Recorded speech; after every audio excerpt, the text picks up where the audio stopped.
Mark couldn't believe what he was seeing. Is this a joke? The man on the other side of the table shrugged.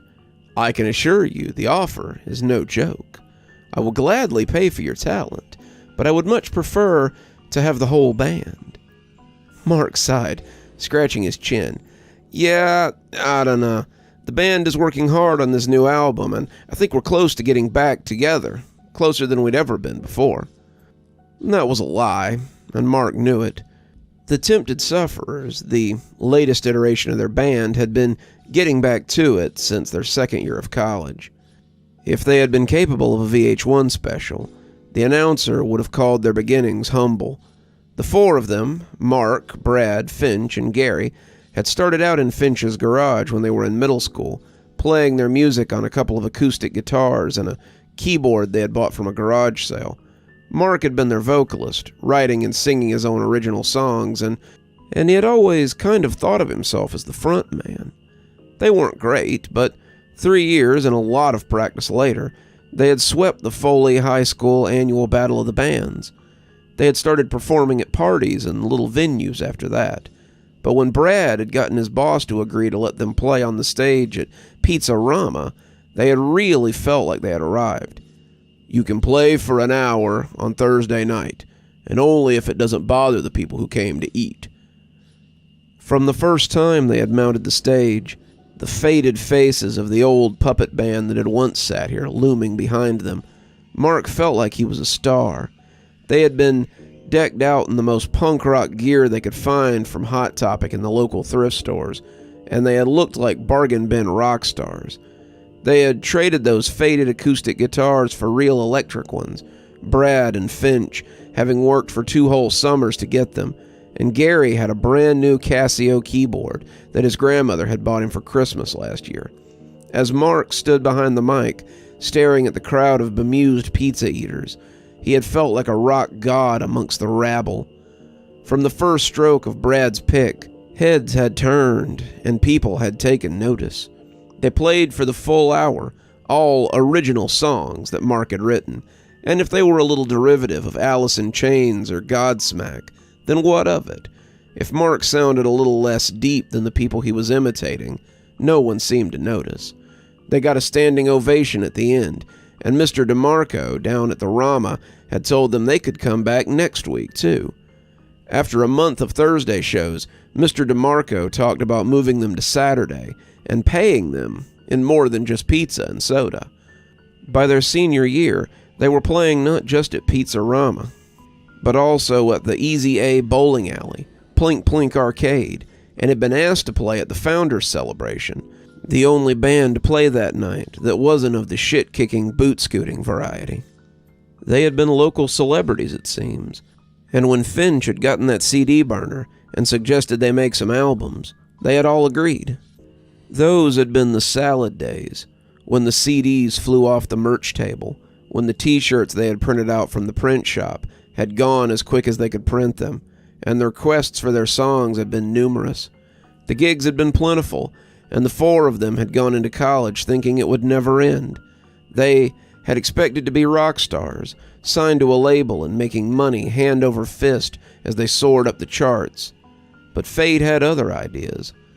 Turned out, the 4 had just been small fish in a small pond, and college had shown them just how small they really were. Once they tried to take their music on the road, they discovered they were nothing special. Their music was derivative, their playing was nothing to write home about, and the fact that they didn't have a drummer seemed to take them out of the loop for a lot of rock events. They tried changing it up a little, going for a more electronic sound, but Mark proved ineffective at writing for anything but rock music. They tried integrating a drummer, but no one was a good fit, and none of the existing members wanted to learn. In the end, they had drifted apart, coming back together every few years as the music got worse and the fans became less numerous. But that was all behind them. Mark had a plan, and if they put their minds to it, then they could get back to where they had been in high school. Now, this Mr. Sereph was here to try to cash in on all that by what, exactly? I'm still not sure that I get it, Mark said. Are you a talent scout or an agent or... He trailed off as he tried to think of something else and came up short. I'm a representative of Libris Talent, and I want to buy your talent. Yeah, but what does that entail? Are you offering us a job? Mark asked, scratching his head as he looked over the contract the guy had put in front of him. Mark had never been any good at this lawyerese, as his mother had called it. It was all so over his head that he couldn't even guess at it. The guy wanted to buy their talent at the end of the day, and Mark supposed that meant representation, but he knew these contracts could be predatory. Before you decide, let me show you what's being offered exactly. Mr. Sereph, the ghoulish guy who had approached him at the bar after his disastrous meeting with the owner, didn't look much like the other guys who usually wanted his time. Those guys were usually dressed in what Finch called executive casual, which amounted to an open button-up and khakis. Sometimes they wore gold, sometimes they wore rings, but most often they looked like they managed car washes on their off time, and their hair was usually wet with grease and swooped back. Mr. Sereph looked more like an undertaker, and his smile was decidedly unsettling. Mark had to admit, though, that the guy looked on the level. He wasn't putting on airs like the rest of them. This guy, he knew his way around talent, and he could definitely get Mark at the level that he was looking for, if he wanted to. He slid a piece of paper to Mark, and when he flipped it over, his eyes got big. What even is this? Your payment. As the front man, I even added a little for bringing in the rest of the band. Without them, your share will be substantial, but less spectacular. Mark flipped the paper over. I'm interested for sure, but I still need to know. Let's leave the particulars for later, Mr. Sereph said. Why not introduce me to your bandmates and let them decide for themselves? Mark nodded, opening his phone as he hit send on Brad's number. What? Brad asked, picking up on the third ring. I already told you I have work tonight. Brad, I think you might want to call out tonight. Brad made a grumpy noise, and it was pretty clear that Mark had woken him up. Really? Why would I want to do that? You offering to pay my rent this month? No, but I have someone you might want to meet who can help you with that. There was silence on the other end of the phone that lasted long enough for Mark to think he might have lost him. What did you do? Brad asked. It's not what I did, but more who I met. Just get dressed and be at the practice space in an hour. It's urgent, and I know you're going to want to hear this. He could hear a door opening harshly and the smooth click of a lighter as Brad walked out onto the balcony and lit a cigarette. He could almost hear his old friend contemplating, mulling over what Mark had said, and there seemed to be a war going on between Brad's curiosity and his pragmatism. Brad had always been the responsible one, the first one to get a job and a car and to decide that the band had to come second, and it had made him hesitant to do anything that might upset his carefully constructed apple cart. That being said, Brad was also pushing 30, and his prospects were about as bleak as Mark's. Unlike Mark, Brad had enough sense to complete college with something to show for it beyond student loans and a lack of enthusiasm. He still had the student loans, he just had a piece of paper that made them easier to pay. All right, he said grudgingly, you've got an hour. I don't have to be at the depot till 6, so whatever you've cooked up has got an hour to impress me before I put on my uniform and get back to the real world. Mark pumped his arm. Yes, you won't regret it. I somehow doubt that, Brad chuffed, before hanging up. Mark hung up, glancing up to see the old ghoul's enthusiasm. 1 down, 2 to go, he told Mr. Sereph, scrolling down to the next number on his phone. In the end, they had all agreed. Brad had been the hardest to sell, as Mark knew he would be. Finch had picked up more than a BA in English in college, and his gambling addiction wasn't getting any cheaper. He was up to his eyeballs in debt, and he had started borrowing money from the kinds of people who would take interest payments out of your kneecaps. Gary was still paying off the medical bills from his first kid and dealing with the subsequent divorce of his first wife. They had all warned him not to marry Amy, but he hadn't listened. It had only taken her 2 years to catch pregnant, and no sooner was the kid out than she was saying she wanted to leave. Gary was a great guy, but they had just drifted apart, and she needed her space, and blah, blah, blah. Now, Gary saw his son on the weekends, and his checks were always about half of what they should be, between child support and alimony. The group was full of problems these days, but Mark thought he might have discovered a way to alleviate some of those problems. He pulled up in front of the practice space and killed the engine. It was little more than a 3-wall carport next to his trailer, but Mark knew that someday it would be remembered as the place where their sound had been reborn. The space had a couple of squashy couches and a little desk, an open area for practice, and some various surfaces covered in makeshift ashtrays, red plastic cups, and various other trash. It was humble, but it was free and better than nothing. They began to arrive not long after Mark did, pulling up behind him as if to wall him in. The years had been hard on them, and watching them climb out of their vehicles made that all the more apparent. Brad looked much the same as he had in high school, but Finch had put on about 30 pounds of weight and taken off half a head of hair. Gary wasn't much better, and the beard and the premature gray that he had grown made him look 40 instead of 28. Brad was the only one of them who still looked like a rocker, but money might give them the drive to push those lofty goals again. Anything was possible, he supposed. "So, where's this opportunity you were going on about?" Brad said, looking around. Mark started to explain, but a familiar voice answered for him. "Gentlemen, glad to see you. Your friend here has brought you all together for a once-in-a-lifetime opportunity." Mark turned, and there he was. He was sitting on their Goodwill couch as if it weren't sagging in the middle and bleeding stuffing, and as they approached, he flashed that terrible smile at them. His bandmates were as unsettled by it as Mark had been, but the word opportunity called to them. "Who's this?" Brad asked Mark skeptically.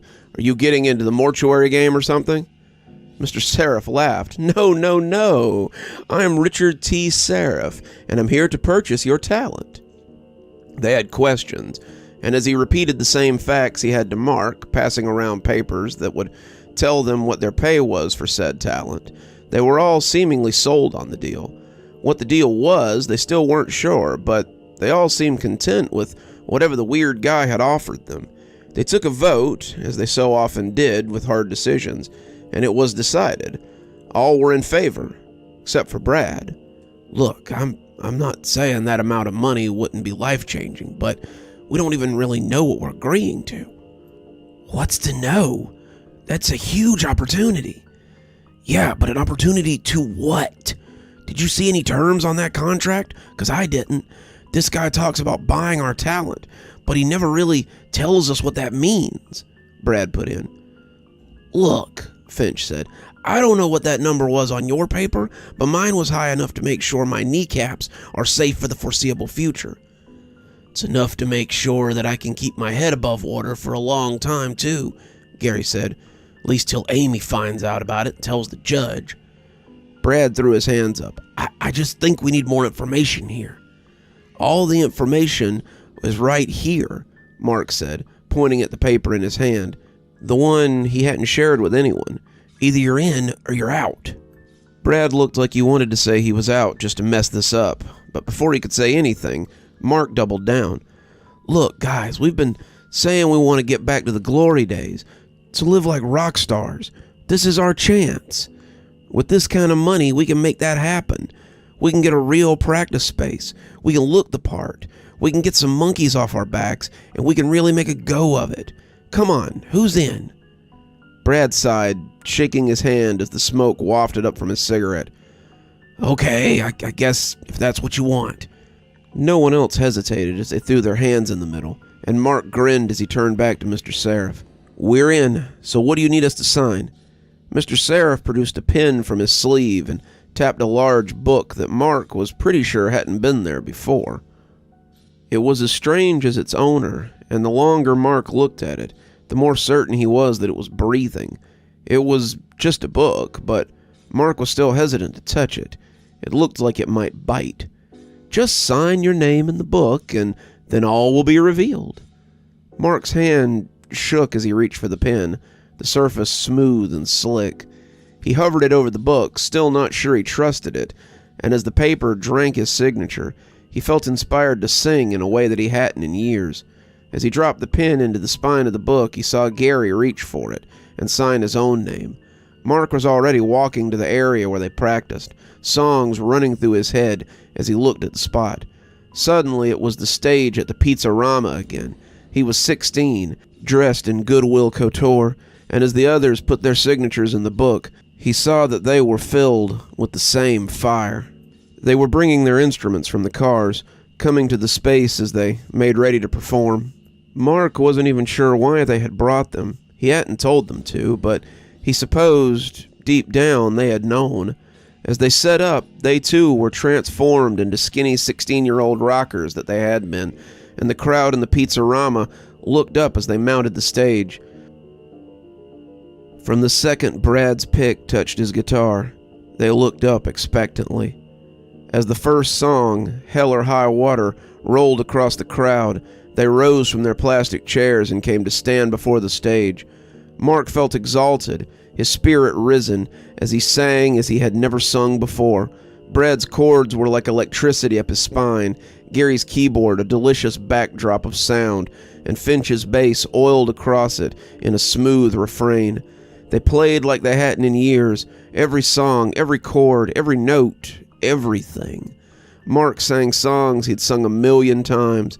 He sang songs he had never even written, and as he belted out ballads for the world to hear, he felt it all running out of him. This had to be what giving birth was like, and as he plied his calling, he felt it all flowing from him. It was all a blur when he tried to think back on it, the songs running on till late in the night, and none of them could recall how long they had played when they rose the next day. They were all left bone-weary, completely spent, with bank accounts bristling with money. Mark groaned as he woke up the next day, dragging himself up from the couch. He expected to find himself on the couch in his trailer, but it appeared that he had fallen asleep right here in the practice space. His 3 friends were in various states of dishevelment, lying on the ground or on the other couch. Their instruments were lying around, the Casio slumped off its legs on one side, and as he came around, so did they. "What the hell happened?" Brad asked, rubbing his head. "Dunno," Finch said. "I remember playing, but it feels like we played for hours." "I think we did," Mark said. "Guys, we played all night." Mark was suddenly excited. This was what he'd been looking for. This was what they needed. They'd been trying to get back to their prime, and now they were here. They hadn't played like this since high school. And as he grabbed his notebook, he felt that they finally were ready to get the band back together. "We've got to capture this energy. We've got to use this while it's still fresh. We can't... Mark had his pen over his song notebook, but the notebook was empty. Mark had been writing in that notebook since high school, and as he riffled through the pages, he realized that all his songs were gone. Not just gone, they hadn't been ripped out or anything. The pages were blank. It was as if they had never been written on to start with. "Mark," Brad said, and when Mark looked up, he found his friend holding his guitar like he'd never seen one before in his life. I don't know how to play this." Mark looked puzzled. "What do you mean you don't know how to play guitar? You've been playing since you were 12. "I know that," Brad said, wincing as Gary brought his fingers down on the keys of his Casio and made a splort sound. But I don't remember any of it. I don't remember playing it, but I know I have. I can't make my fingers do anything I know they should be able to do. Mark, what the hell is happening to us?" Mark started to say he didn't know, but the phrase Mr. Sereph had used kept coming back to him again and again. "I want to buy your talent. Buy your talent. Your talent. I think we somehow sold that guy our musical ability."